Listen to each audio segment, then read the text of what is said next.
Hello, everybody, and welcome to the first ever edition of CMSV Athletics Championship Roundtable. I'm your host, Dan Federico, SID at the Mount, and joining me today are some of the top members of the first and only women's basketball Skyline Conference Championship team. Everybody, please welcome Coach Kevin Clifford, Kelly Fraser, Christina Barone, and Theresa Carey. Guys, thanks so much for joining me. I'm honored. Having us. Thanks for having us. Of course. Now, before we get started about what happened back then, I just want you to catch everybody up on what's going now. So obviously we've graduated from Mount St. Vincent. We've moved on. Let's start with you, Coach. Since you left Mount St. Vincent, what are you up to now? I didn't graduate from Mount St. Vincent, but I moved on. So Coach Clifford, I went to Buffalo State in 2015. I was there for 3 years, and now I'm at Roberts Wesleyan College in Rochester. So I'm the head coach there. So I coached 3 years at Buff State, and I'm going my third year at Roberts Wesleyan. Awesome. What about you, Kelly? What are you up to? I am 6 years removed from graduating Mount St. Vincent. It feels like a really long time ago. I currently live in Arizona now, and I'm teaching high school. And I'm also coaching the girls' freshman basketball team here, which is pretty cool. So that's awesome. Congratulations. What about you? Got married. You got married. Got married too? Yep. Congratulations. Oh, it's a small thing that happened. Thanks for marriage. Theresa, what are you up to? I'm actually right down the road from Mount St. Vincent. I'm in Upper East Side, and I work for an events company. Nice. Awesome. And last one, Speedy, what are you up to? I got my master's in education, and I'm waiting to get completely certified, but I've been substitute teaching. Awesome. So it's glad to see everybody, well, for the girls got that Mount St. Vincent education, everything's working out well for them. Coach obviously doing big things as well. So we're really excited. But now let's get to why we're all here. Let's talk about this 2014-2015 season. Now, going back the year prior, you guys lost in the Skyline Conference Championship. You guys were ranked second going into the season in the preseason rankings. Coach, you came off reigning Coach of the Year from the Skyline Conference Award going into the season as well. So what were your thoughts and expectations kind of from preseason going into the season? Well, our motto is worst to first. So and I think our goal was to win a championship, eventually. The great thing, the second year we got to the championship, it was a good taste. We had a young team, and we lost to Sage, obviously, at their place. And then the next year, we kind of just wanted to take one game at a time and kind of get a home court semifinal game, which we did. And I think the players did a great job. They were in the gym. I used to have to kick them out of the gym. They used to be in there all the time. So they really wanted it, and it was a great year. Awesome. Now, for the three of you guys, 3 different stages of your career, kind of, and also, a lot of experience coming to the season. Kelly, let's start with you. You were going into your senior season, 2014-15, a lot of awards under your belt already. What was it like, that final season? Did you think your team could have been championship bound? And what was it like personally and as a team? Just to be honest, when I as a freshman, I never in my wildest dreams thought that one day the girls basketball team would ever win a championship. I had a different coach than Coach Clifford my freshman year. And then when he came in sophomore year, he really changed the program around. He got some really good recruits. And then my junior year really showed that we potentially could win a championship. I didn't think it was really realistic until we lost in the championship my junior year. But when it came into senior year, I think everybody had like a little chip on their shoulder from losing the year before. And we did a really good job of like being in the gym all the time and really being focused on like one goal. Like I think everybody really wanted to win. And we thought that we could. Like I think everybody had a little edge on, like we felt like we were good enough and like we were supposed to be there. And it was really fun to be a part of a winning team like that. It was the first time throughout the 4 years that I felt like, wow, like we are capable and we can beat anybody in the Skyline, and we did, which was really cool. And now, Theresa, it was a little different for you. So you came in as a transfer.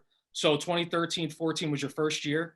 As Coach Clifford kind of told me when we were setting this up, you were a glue to this team. You started almost every single game.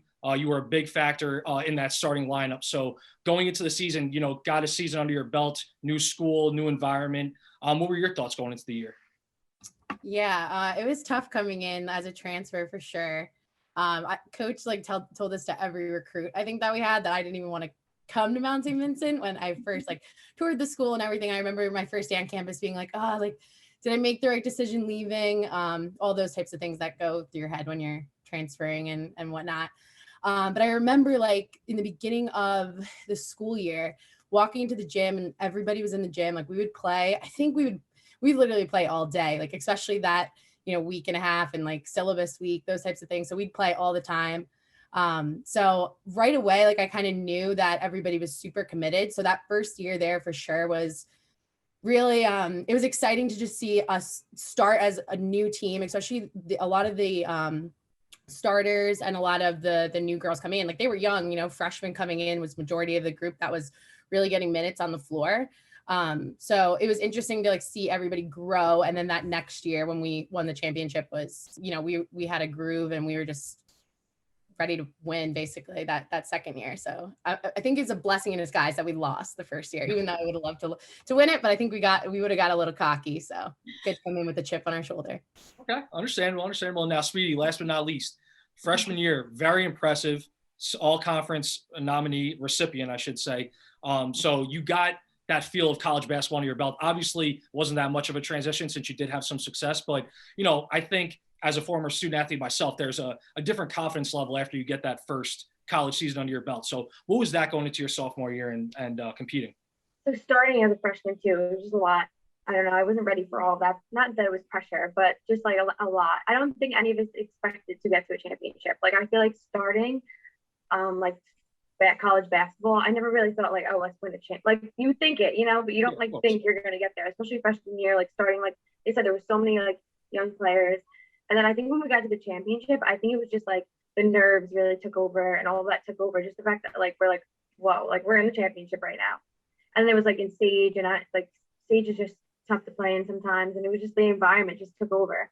So I think the next year around, we were like, we are not messing this up again, especially for the seniors. Like we really like worked our butts off in the gym, and we were like, this is our year. So I think going into the year after, like I said, like we would have got way too cocky if we won that year. So like it was a blessing in disguise, definitely. So it seems like you guys, despite, maybe didn't say championship or bust type season, but there were definitely some high hopes going into the regular season.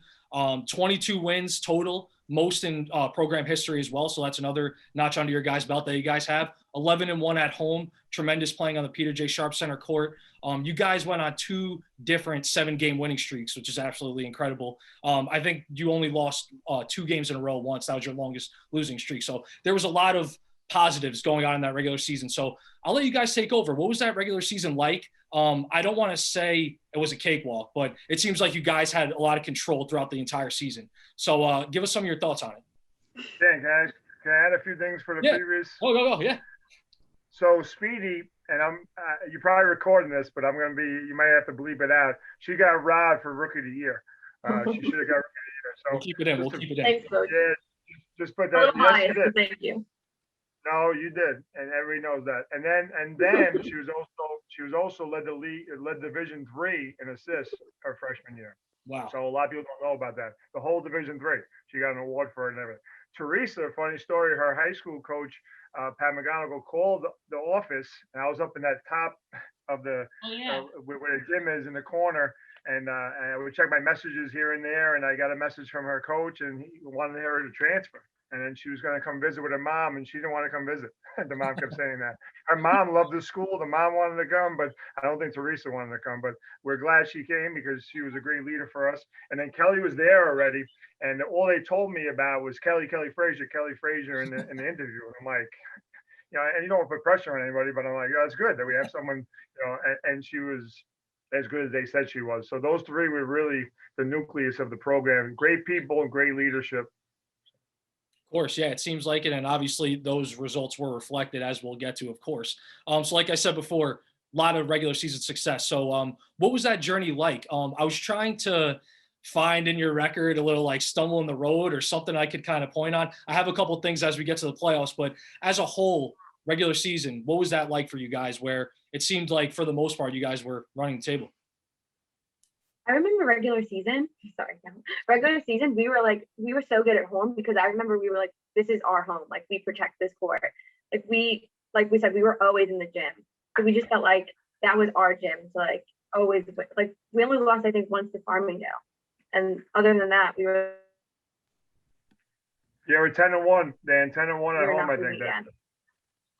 Yeah, I would sorry, Cal. I would say like the fans too at home were insane. Actually along the whole trip too. And you know, you always think like women's basketball, like how big's the crowd gonna be? Like of course the guys, they always get, you know, a full house, but every single game, like shout out to the men's lacrosse team for sure. They were at every game, like cheering their heads off. If I was another team, like I would not want to play in our gym at that point, especially, and even games that we would lose. Like we didn't lose many that season, but you know, like they were there to the end. Like no one would walk out of the gym until like the final buzzer went off, it was exciting to play, and like it was a really fun time. Even going off that, our championship game, that's what I think made the atmosphere so much better. It felt like our home court, the way the fans were. I think that really made a big impact for us. Yeah, I agree. I also think that regular season was kind of fueled by our championship game the year before. And like, we were all so pissed off that we lost that game, not even thinking that we should have been there, but just like the way that the game ended and like the whole thing, like we kind of had like a little rivalry with Sage.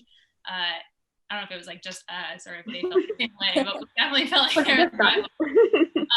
But I think that really fueled us. And like, even when we played Sage the next year, like we were so amped and so ready just to beat them, and to play them in the playoffs again that next year was like really dope, especially that we were like at home, we had a huge crowd, and I think we blew them out that game, like the playoff game, right? Am I right? Me and Theresa were reading through this stuff today just to refresh our memory, make sure we had all the facts right. I was like, I can't believe how crazy that semifinals game was with Sage. Like it was close. Yeah. It was a close game. Oh, it was? I think it was. 69-61. Dan, we beat him 69-61. And Yep. Kelly, I don't know if you remember this. I drew a play up, Dan, out of the timeout, and we put everybody on one side, and we put Kelly Fraser, and I think Speedy was inbounding the ball, and we threw the ball to Kelly, and she was so wide open.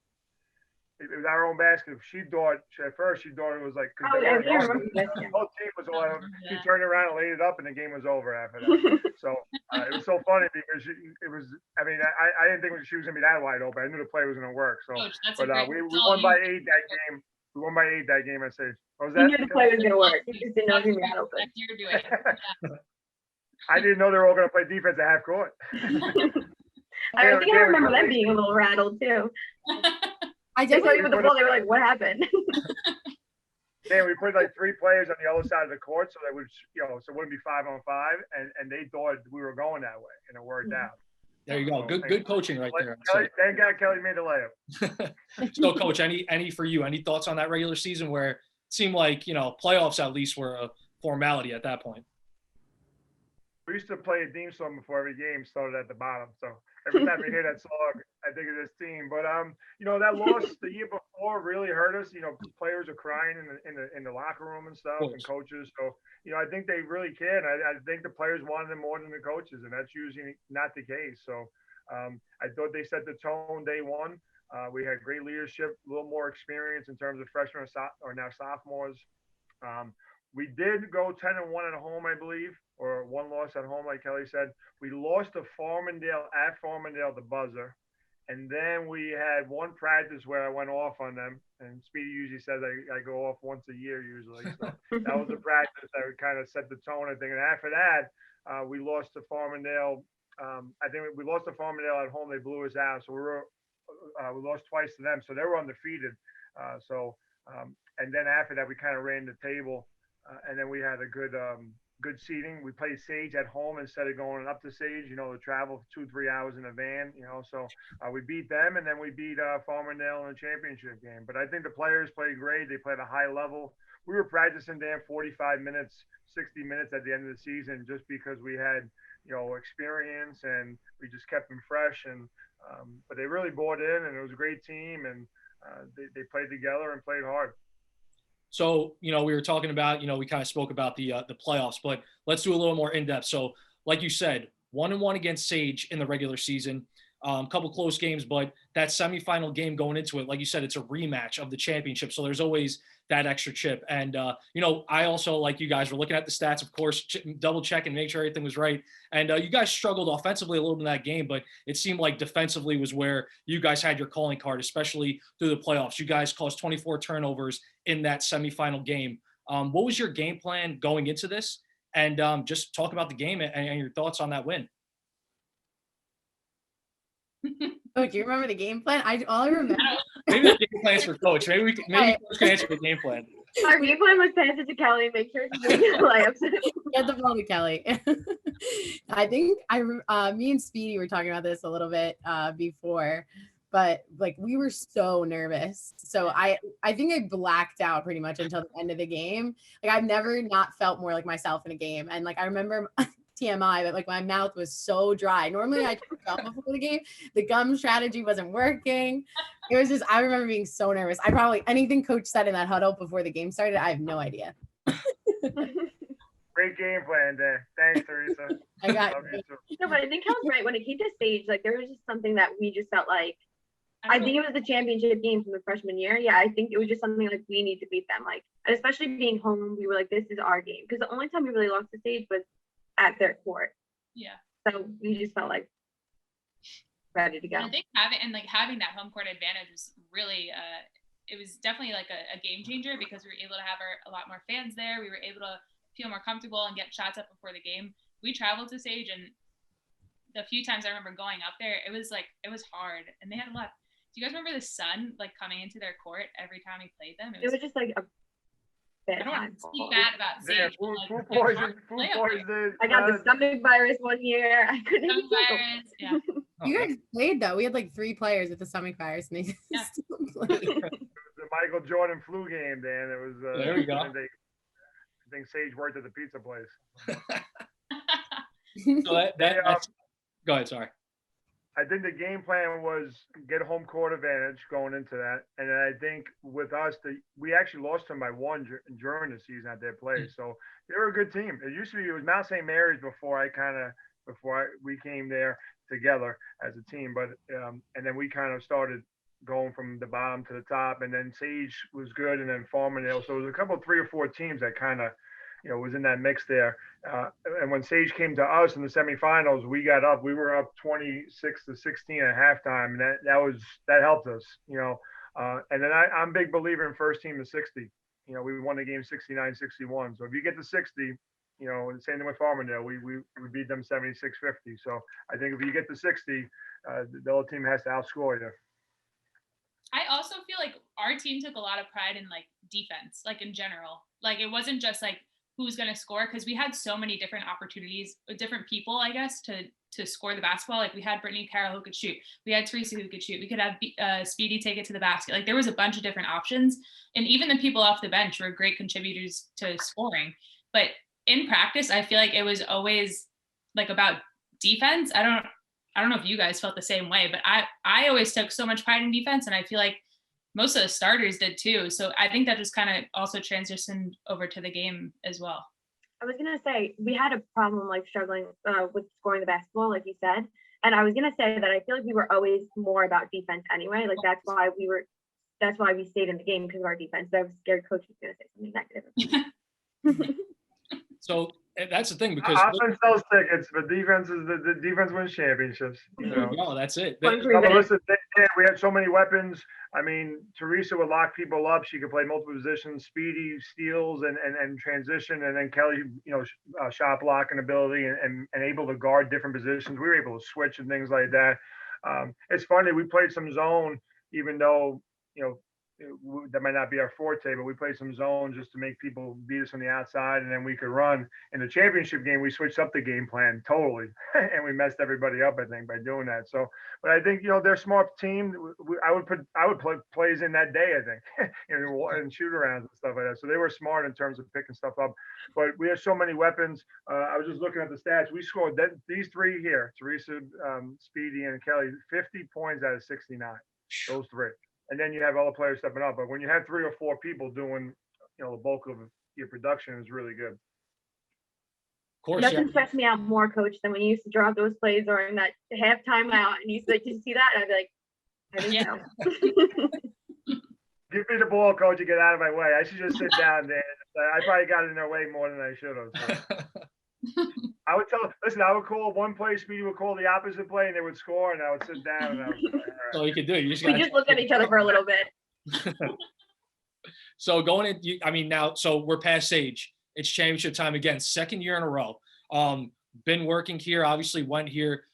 Seeing one championship is one thing, but back to back, going to at least that dance is something that is rare. So that's an honor in and of itself. But there were some obstacles. Again, like we said, the regular season was fine. You seem to handle Sage pretty well, but going into this final game against Farmingdale, you guys didn't beat them at all during the regular season. Two very close games, of course. So, like Coach said, there was a buzzer beater and things of that nature. So, the game was going to be close.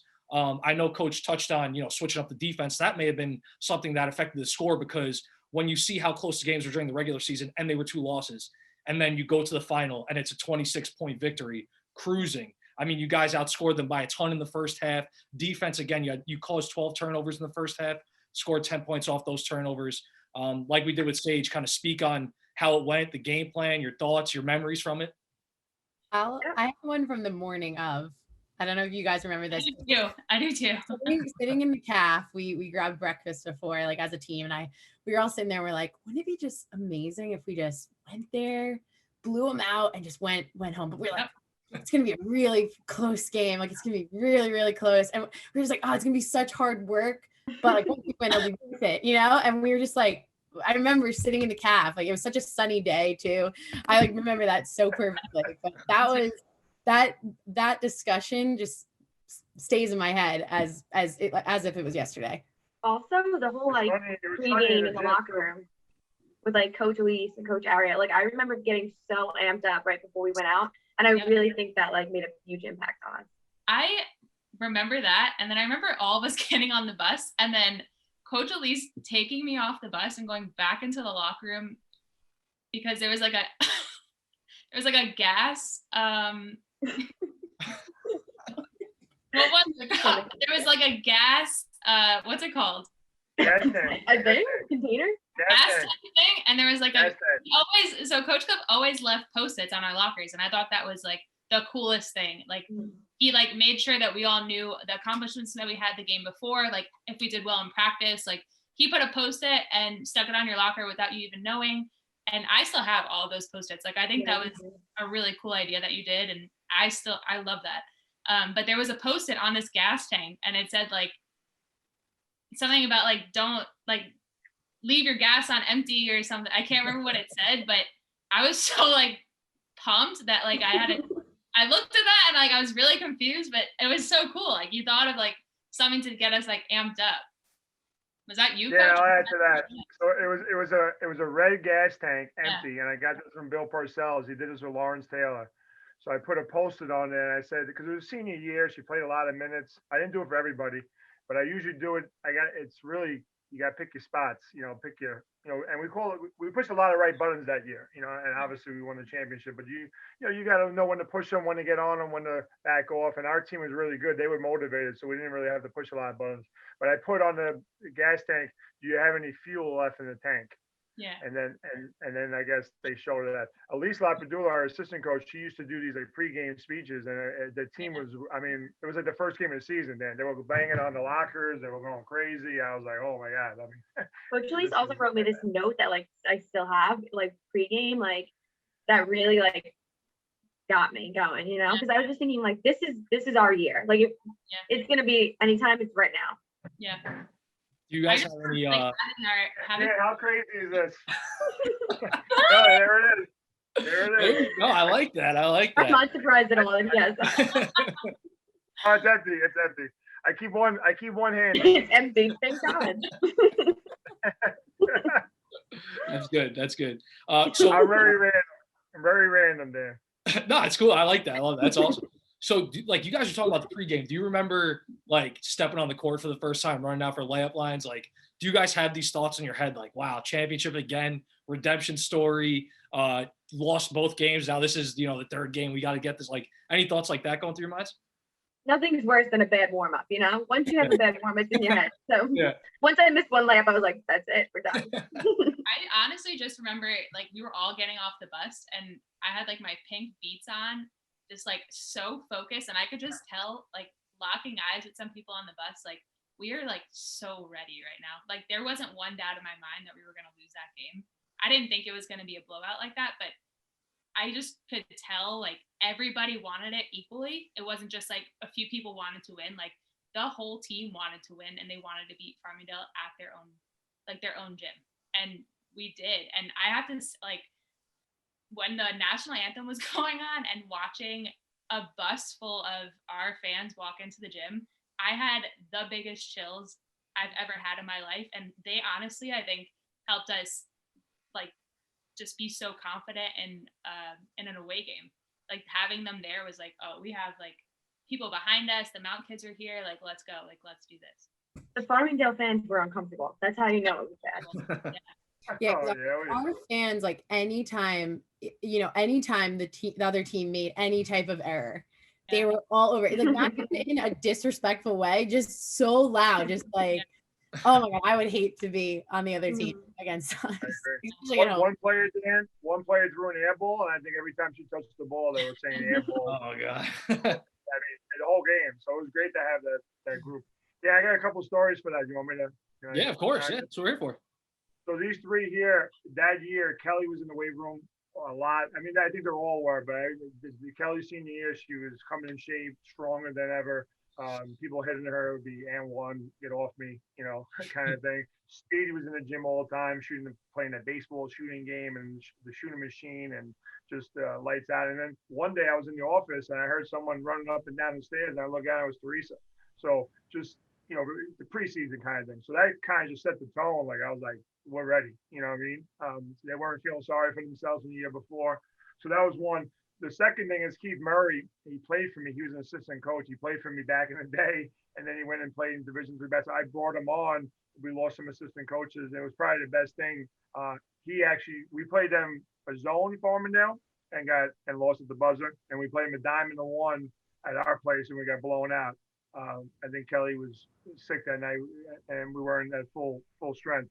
So we end up. Keith Murray comes up with a game plan of let's go man to man, which they're athletic and they have good guards, and he goes go man to man, force every left. The whole week we did that, and I'm telling you, we ran jam 5. Kelly had a bunch of layups on zone jam 5, and Brittany, Theresa, and Speedy hit some threes. They got in the lane and some layups, and I'm telling you, they came out of the zone, Dan. They never come out of the zone, Farmingdale. And they put the smallest girl, Devaney, on Kelly Fraser, which I still don't know about that. And she posted her up, and if she missed a shot, she got the rebound, put it back in. And we were up by 35-14 at halftime. So it was a really good start for us. They were arguing at the bench at halftime. I walked by the bench, and I was still worried about the game. And the one player goes, "They ran the play 5 times, and we still can't stop it." And they were arguing with each other, and I was like, "We got them." There you go. That's it. A little sign right there, man. That's crazy. I just keep looking. Jam 5. I just keep looking back, and I'm saying, 0-2 regular season, then just that type of turnaround. I mean, again, they were close games. It's not like they outmatched you during the regular season, but just that difference is just insane to me that you guys were able to flip that switch in the biggest game of the year and blow out Farmingdale like that in the championship game. Yeah, me and Theresa were looking today, and we thought it was crazy that it was 35-14 at half. Like, yeah, that's insane. Even at the end of the game, I remember there was like a minute left, and we were just like, we just can't believe that like we are actually like winning. Like we were so nervous the entire time, even when we were up by like 30. Like we were like, there's no way. Like we were still uncomfortable. We were like, we need this game to end. So like we won. Like we were never feeling over.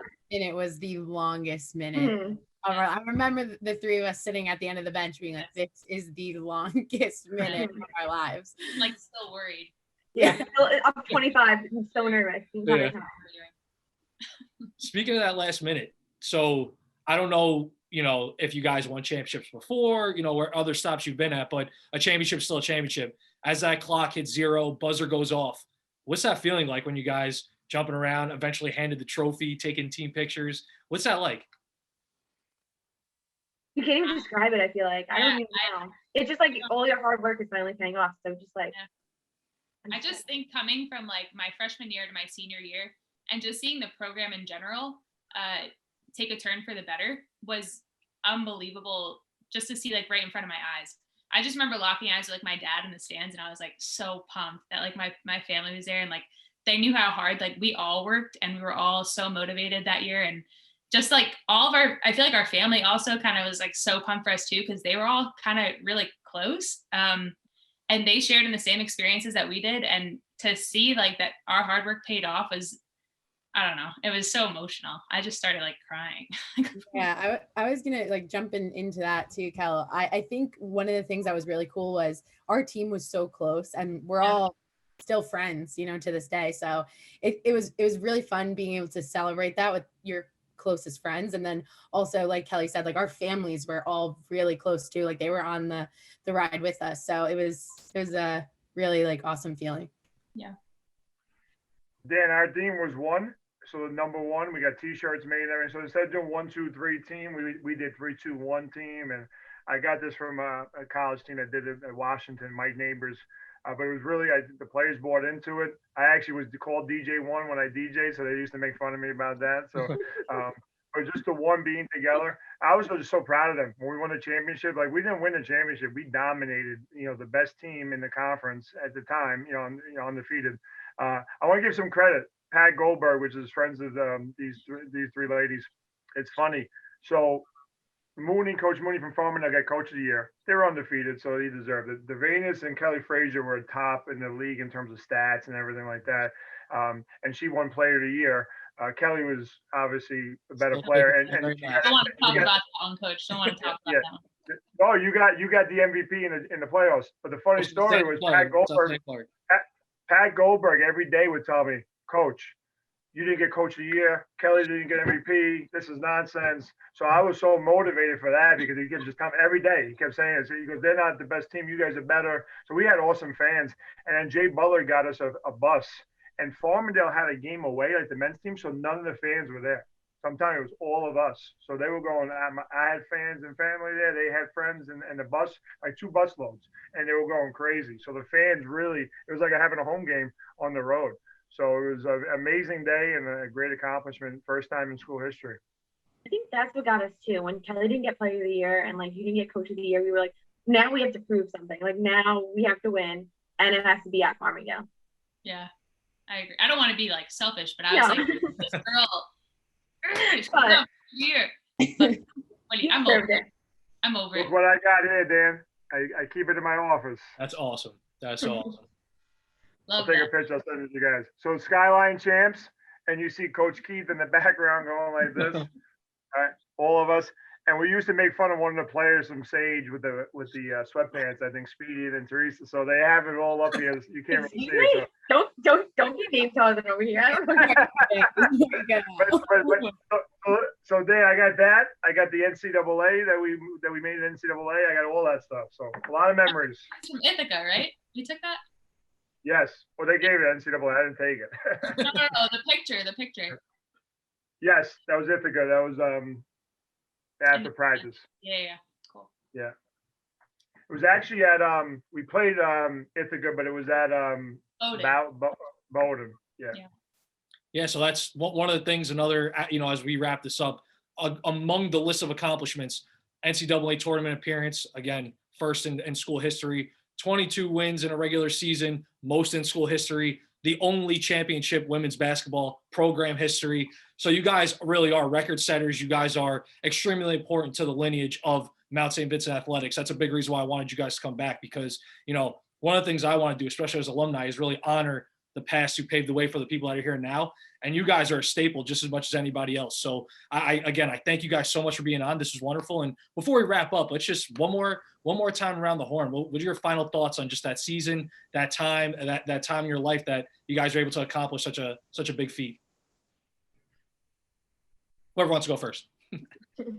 Let's go, Speedy. Go ahead. Step in. Oh, wow. I don't know. I still, when I was looking through the stats today and all of like that season, when me and Theresa were talking about it, I'm like, it's crazy that like how much I actually do miss it, and like how much that was like such a great time. Like that year, we were so close. Our team, we were best friends. That I think that made us play so much better on the court, because like we always had each other's back no matter what it was, and I think that really helped us. And I mean, even our coaching staff, everyone, it just was all around just like a great energy to be around, like the atmosphere, like we said, our fans, everyone was just so supportive, and it was just like a great thing to be around, I feel like. And I think us just winning that year was just like the icing on the cake. Yeah, just to piggyback off Speedy's comment, the atmosphere at our school, like with basketball in general, was really cool because that I think was like the boys' best season that they've ever had, like winning wise. So having like us and the boys team, like we all wanted to be in the gym, and that's how like both teams kind of got close. I mean, both were kind of like chasing the same dream, I guess you could say, because we all wanted to succeed and we all wanted them out to do well. Yeah, so it was great to, usually with sports and things like that at small schools, it could be a big important deal at one school and maybe not so much at another. So at our school, the atmosphere overall, even the season before and then the season that we won the championship, it was just great, like walking to class, doing those types of things, because it just brought everyone together, and also us all being, a really close group of friends as well. And, we all still talk to each other to this day. So it was just fun to win and experience something like that with this group of people. And Coach, let's end with you. Your final thoughts on that 2014-15 season. It was a great season, obviously, culmination of the whole year. I'm proud of the team and Theresa, Kelly, and Speedy especially. It was well deserved. Honestly, it was more fun watching it than I had a coach, but a lot of times it was practice was fun for me. The games would sit back and let them go at it and destroy teams. So it was really fun for that. And I think the team won really sticks to this day because they're still close. We still stay in touch. I go down and play games in New York City because of our conference, and I see players there watching or following us. So Kelly, Speedy, and Theresa are always texting me and FaceTiming and things like that. And so I think it's really, really special group. And, I was really proud of them, and I think it was a great accomplishment. It's not easy to win a championship. And all the hours that we put in and all the kind of ups and downs, I always call it like a roller coaster.